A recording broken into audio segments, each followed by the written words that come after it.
నమస్తే, మీరు చూస్తున్నారు ఏపీ హిందీ సేవా సమితి యూట్యూబ్ ఛానల్. మిత్రులారా, బాల వికాస్ ఏవం శిక్షణ శాస్త్రంలో భాగంగా మనం వ్యక్తిత్వం అనేటువంటి పాఠాన్ని నేర్చుకుంటున్నాం. సో దీనిలో భాగంగా పార్ట్ 1 వీడియోలో వ్యక్తిత్వకి పరిభాషయే, వ్యక్తిత్వకి ప్రకృతి అంటే వ్యక్తిత్వం యొక్క స్వభావం మొదలైన అంశాలన్నీ కూడా మనం సవివరంగా తెలుసుకున్నాం. సో అదేవిధంగా మనకి ఈరోజు ఈ వీడియోలో व्यक्तित्व को प्रभावित करने वाला कारक, व्यक्तित्व को प्रभावित करने वाला कारक అంటే వ్యక్తిత్వాన్ని ప్రభావితం చేసేటువంటి కారకాలు, వీటిని మనం వ్యక్తిత్వకే నిర్ధారక్ అని కూడా అంటామండి. ఏమంటామండి? వ్యక్తిత్వకే నిర్ధారక్, వ్యక్తిత్వకే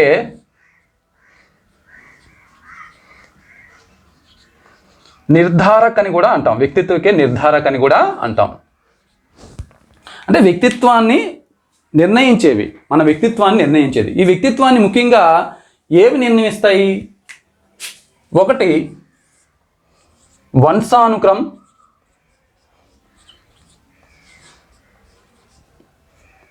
రెండు వాతావరణం. సో సాధారణంగా మన వ్యక్తిని మనల్ని నిర్ధారించేవి రెండే కదా. సో వంశానుక్రమం అంటే ఏంటి?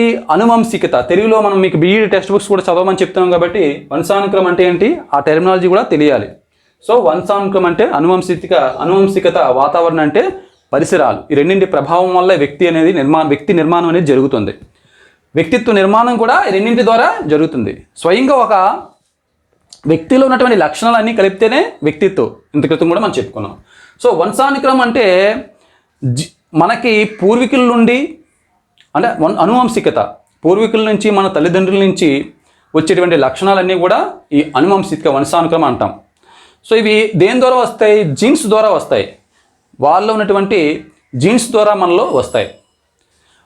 ఇవి బయటికి కనిపించేటువంటి బాహ్య సౌందర్యం అంటే బాహ్య శరీర అవయవాలే కాకుండా ఆంతరిక అవయవాలు అంటే శరీరంలో ఉన్నటువంటి లోన ఉన్నటువంటి అవయవాలు, గుండె, ఊపిరితిత్తులు, కాలేయము, ఇలాంటివి కూడా మన పరంగానే వస్తాయి. అందువల్లే వారికి ఏవైనా జబ్బులు ఉంటే పూర్వీకులకు కానీ మన తల్లిదండ్రులు కానీ గుండె జబ్బులు, ఆస్తమా ఇలాంటి జబ్బులు ఏమైనా ఉంటే మనకి కూడా అవి వస్తూ ఉంటాయి. చూడండి, ఎవరికైనా వెనకాల పట్టబుర్ర ఉంటుంది. సో ఆ తండ్రికి ఆ పట్టబుర్ర ఉంటే కొడుకు కూడా పట్టబుర్ర అనేది హెరిడిటీ ప్రభావంగా వస్తుంది. దీని జీన్స్ ప్రభావం అని అంటాం కదండి. ఇదండి. అయితే వంశానుక్రమం ముఖ్యంగా ఏంటి? శరీర భౌతిక లక్షణాలు, శరీర ఆంతరిక అవయవాలు, ఈ రెండింటితో కూడుకున్నదే ఈ అనువంశికత అండి. శరీర భౌతిక లక్షణ్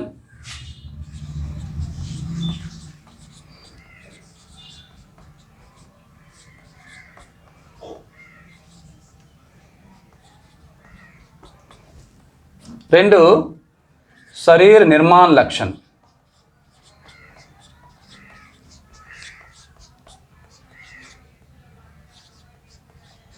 శరీర భౌతిక లక్షణం, శరీర నిర్మాణం. సో భౌతిక లక్షణం అంటే మనందరికీ భౌతికంగా కనిపించేవి మనందరికీ తెలుసు. లంబాయి, చౌడాయి, సౌందర్య, అంతక్రితం చాలాసార్లు చెప్పుకున్నాం. త్వచ, ఇవన్నీ కూడా అంటే బయటికి కనిపించేటువంటి మొత్తం శరీర అవయవాలన్నీ కూడా శరీర భౌతిక లక్షణ అనే బాహ్య సౌందర్య, బాహ్య రూపు అన్నీ కూడా మన శరీర భౌతిక లక్షణం కింద వస్తాయి. సో శరీర నిర్మాణ లక్షణం మరలా 3 రకాలుగా విభజించవచ్చండి. శరీర నిర్మాణ లక్షణం ముఖ్యంగా మరలా మనం 3 రకాలుగా విభజించవచ్చు. అవేంటంటే, ఒకటి ఆంతరిక్ అవయవ్,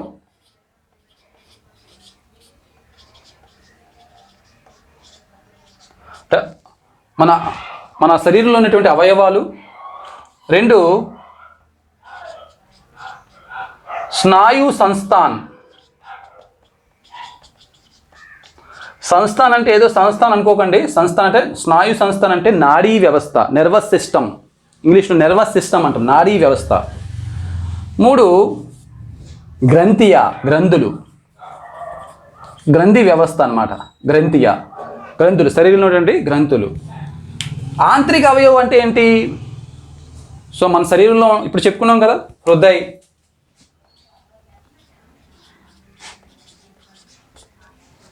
ఊపిరితిత్తులు, పేపుడో,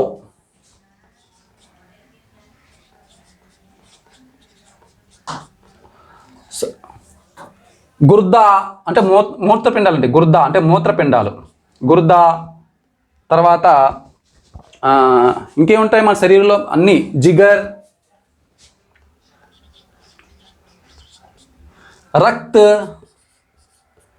రక్తచాప్,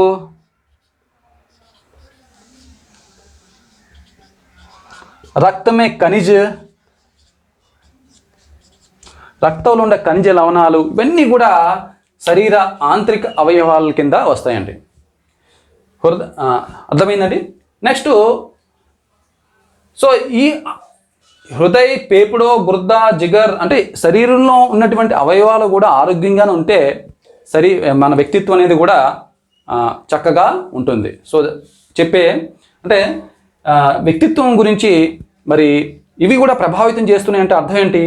సో అవి కూడా ఆరోగ్యంగా ఉండాలి, అలాంటప్పుడే వ్యక్తిత్వం కూడా మనకి ఆరోగ్యంగా ఉంటుంది. నెక్స్ట్ ఈ స్నాయు సంస్థానం అంటే నాడీ వ్యవస్థ. ఈ నాడీ వ్యవస్థ ఎంత ఆరోగ్యంగా ఉంటే మనము అంత ఆరోగ్యంగా ఉంటామండి, అంటే వ్యక్తిత్వం అనేది అంత చక్కగా ఉంటుంది. ఈ నాడీ వ్యవస్థ దెబ్బతింటే చూడండి, మూర్ఖు మహామూర్ఖు అని మనం చదువుకున్నాం కదా బుద్ధిలోని, మహామూర్ఖు అని చదువుకున్న మహామూర్ఖు అంటే వీరి యొక్క ఐక్యూ ఎలా ఉంటుందండి? 25 కంటే తక్కువగా ఉంటుంది. అదేవిధంగా శ్రేష్ఠ బుద్ధి, అతి శ్రేష్ఠ బుద్ధి, సామాన్య బుద్ధి 110 కన్నా ఎక్కువగా ఉంటుంది.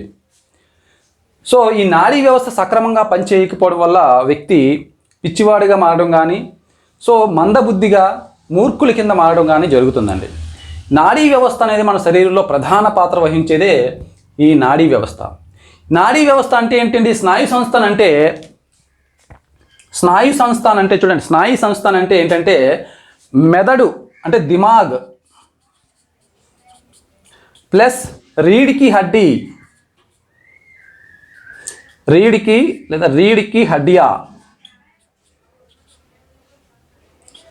की हड्डी दोनों को मिलकर स्नायु संस्थान होता है. నాడీ వ్యవస్థ అంటే మెదడు మరియు రీడ్ కి హడ్డీ రెండింటిని కలిపి నాడీ వ్యవస్థ అంటామండి. అయితే ఈ మెదడులో కూడా మనకి మళ్ళా 3 భాగాలు ఉన్నాయి. ఒకటి పెద్ద మెదడు, చిన్న మెదడు, మరలా మధ్య మెదడు, చిన్న మెదడు. మెదడు ఈ విధంగా ఉంటే పెద్ద మెదడు, మధ్య మెదడు, చిన్న మెదడు అనేసి 3 భాగాలు ఉంటాయండి. ఇవి మరియు రీడ్ కి హడ్డీ ఇవన్నీ కలిపి ఏమంటే స్నాయు సంస్థానం అంటే నాడీ వ్యవస్థ అని అంటారు.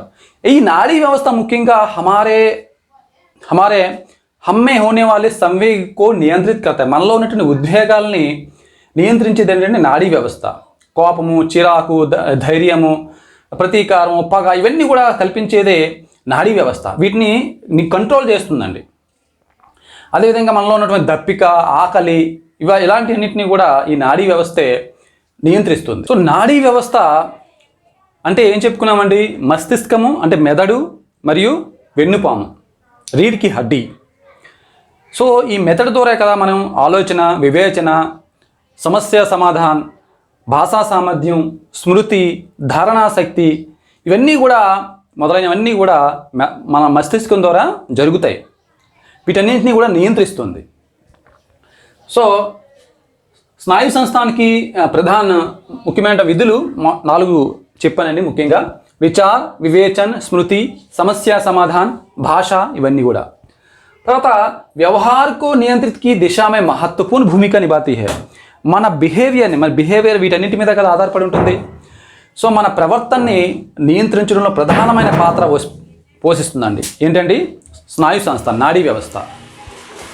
మూడవది జ్ఞానేంద్రియోं के द्वारा जो संवेदना होती है అర్థపూర్ణ बनाती है. జ్ఞానేంద్రియాల ద్వారా వచ్చేటువంటి ఎమోషన్స్ అన్నీ కూడా అర్థవంతంగా తయారు చేస్తుంది.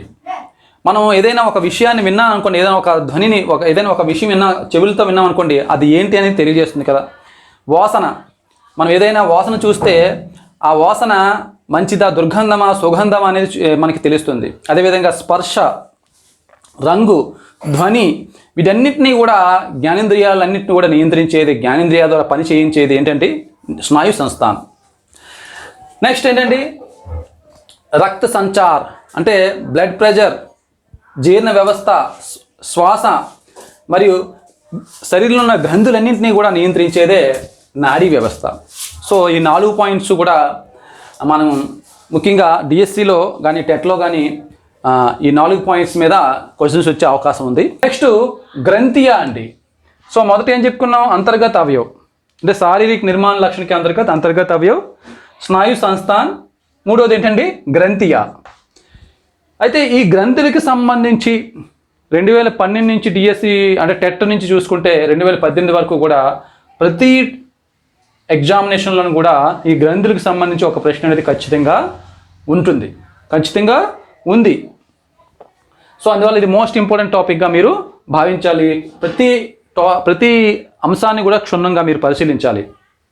సో గ్రంథియ, ఈ గ్రంథులు ముఖ్యంగా మన శరీరంలో 2 రకాల గ్రంథులు ఉంటాయండి. అవేంటంటే ఒకటి ప్రణాళిక యుక్త గ్రంథియ, ప్రణాళిక విహీన గ్రంథియ. ఒకటేనండి ప్రణాళిక యుక్త గ్రంథియ, ప్రణాళిక విహీన గ్రంథియ. సో ప్రణాళిక యుక్త గ్రంథియ అని ఇంగ్లీష్లో డక్ట్లెస్ గ్లాన్స్ అంటామండి. ఇంగ్లీష్లో డక్ట్ గ్లాన్స్ అంటాం.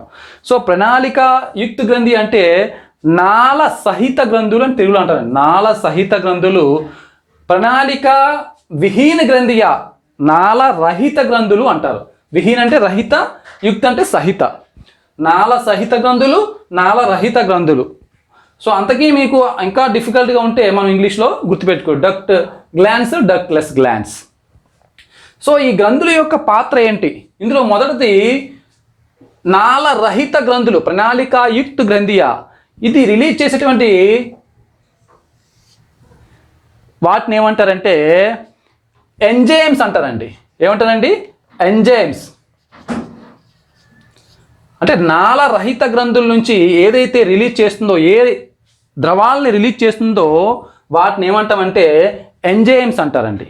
ఈ ఎంజైమ్స్ దేనికి ఉపయోగపడతాయంటే పాచన క్రియ और विसर्जन क्रिया की उपयोगपड़ता है. पाचन क्रिया और विसर्जन क्रिया के लिए उपयोग होता है. जो नाला रहित, जो नाला सहित ग्रंथुలు ఏదైతే ప్రణాళిక యుక్త గ్రంథి जो रिलीज करते हैं, ప్రణాళిక యుక్త గ్రంథుల నుంచి విడుదల చేసేటువంటి రసాలని ఏమంటారంటే ఎంజైమ్స్ అంటారండి. ఆ ఎంజైమ్స్కి దేనికి ఉపయోగపడతాయి? శరీరంలో జీర్ణ వ్యవస్థకి విసర్జన వ్యవస్థకి ఉపయోగపడేవి ఎంజైమ్స్ అండి.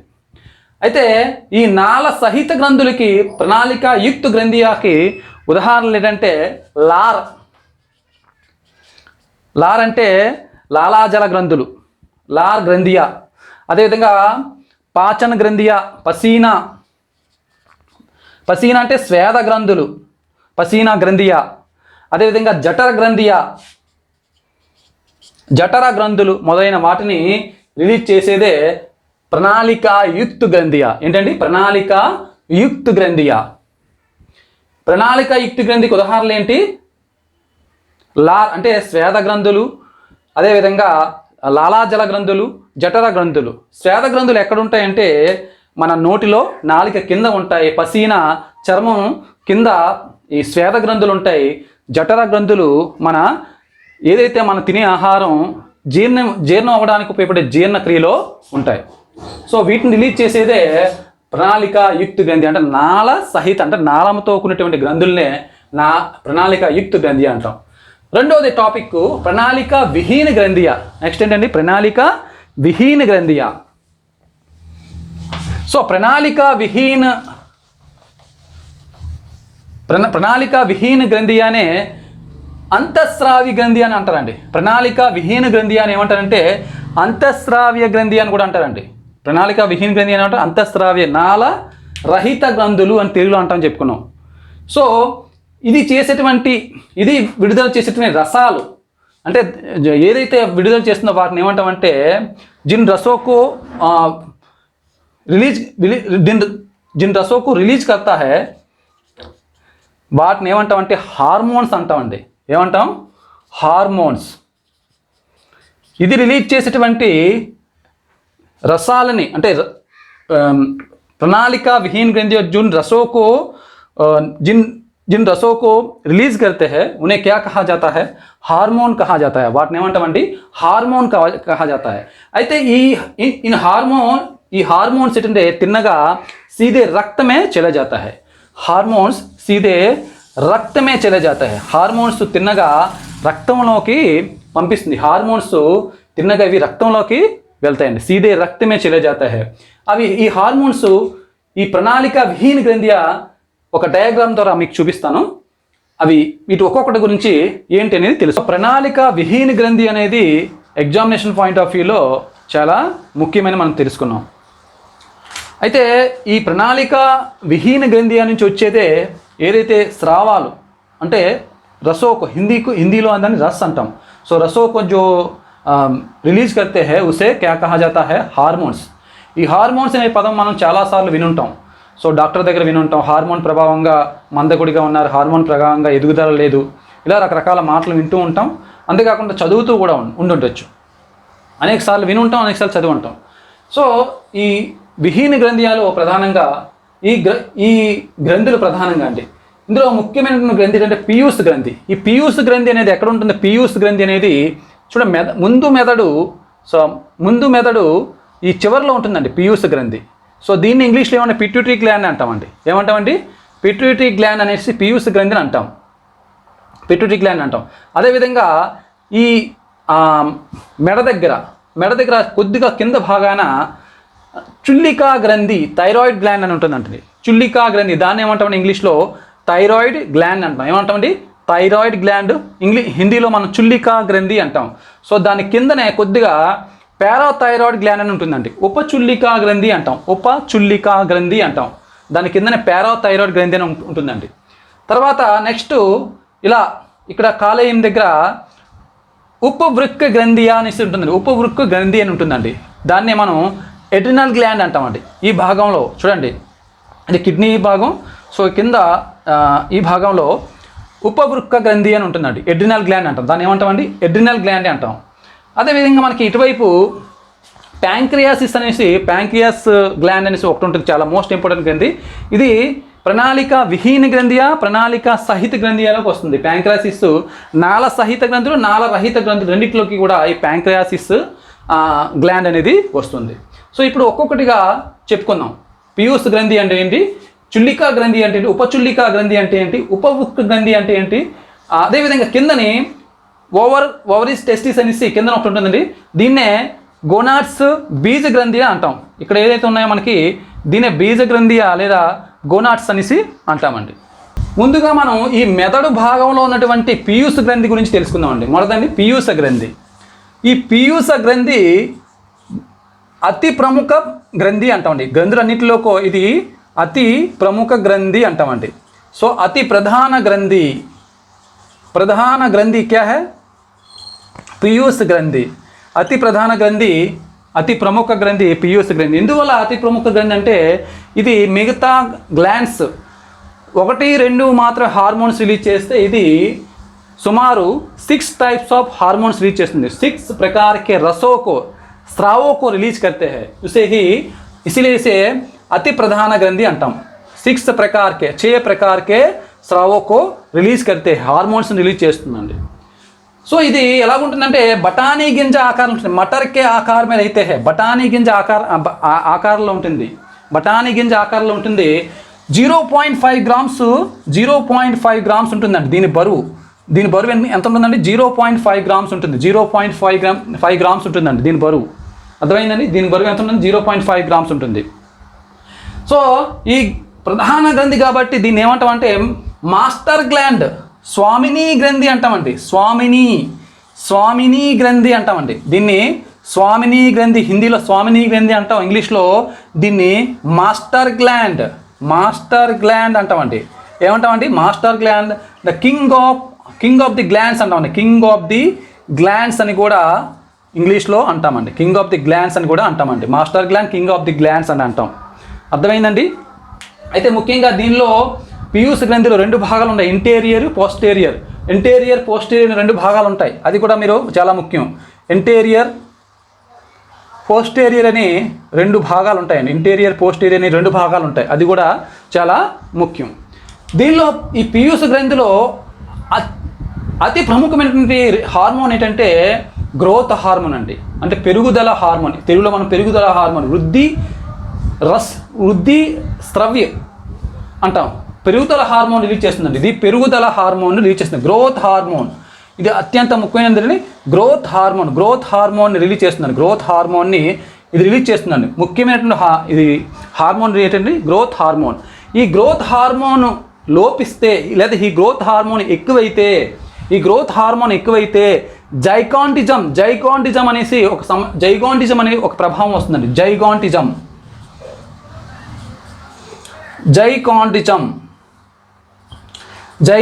అనేటువంటి ఒక స్థితి ఏర్పడుతుంది. ఈ జైగాంటిజం అంటే అతి దీర్ఘ అస్వాభావిక వృద్ధి होती है, మానవ మే అస్వాభావిక వృద్ధి हो जाती है. అంటే ఉన్నదాని స్థితి కంటే ఎక్కువగా పెరగడం, ఎక్కువ ఊబకాయం రావడం, ఇలాంటి స్థితి ఏర్పడుతుంది జైగాంటిజం. సో సుమారు మానవుడికి ఉన్నటువంటి ఎత్తు కంటే 5-6 అడుగుల కంటే 7-8 అడుగులకి ఎత్తు ఎదుగు ఈ జైగాంటిజం ప్రభావం వల్ల పెరుగుదల జరుగుతుందండి. అంతేకాకుండా ఊబకాయం, అతి దీర్ఘకాయం కూడా ఈ జైగాంటిజం వల్ల ఏర్పడుతుందండి. సో ఈ గ్రోత్ హార్మోన్ వల్ల, ఈ గ్రోత్ హార్మోను ఎక్కువైతే, ఈ గ్రోత్ హార్మోన్ ఇది లోపిస్తే ఏమవుతుందంటే, ఈ గ్రోత్ హార్మోన్ లోపిస్తే ఏమవుతుంది, ఈ గ్రోత్ హార్మోన్ లోపిస్తే మనకి డార్పిజం అనేది వస్తుందండి. గ్రోత్ హార్మోన్ లోపిస్తే ఏమవుతుందండి? డార్పిజం అంటే మరుగుజ్జు ఏర్పడుతుందండి.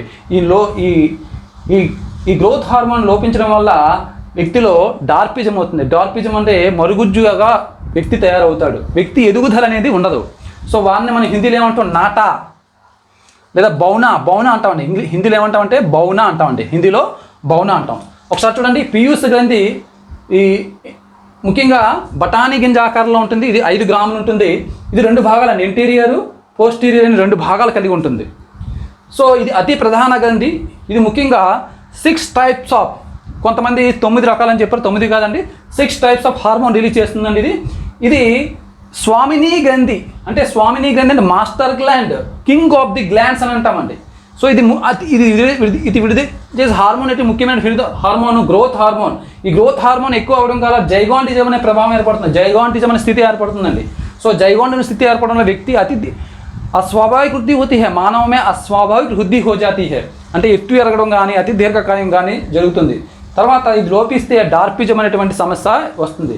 సో డార్పిజం వస్తే వ్యక్తి ఆ విధంగా పెరుగుదల నాటా और बौना हो जाता है व्यक्ति में.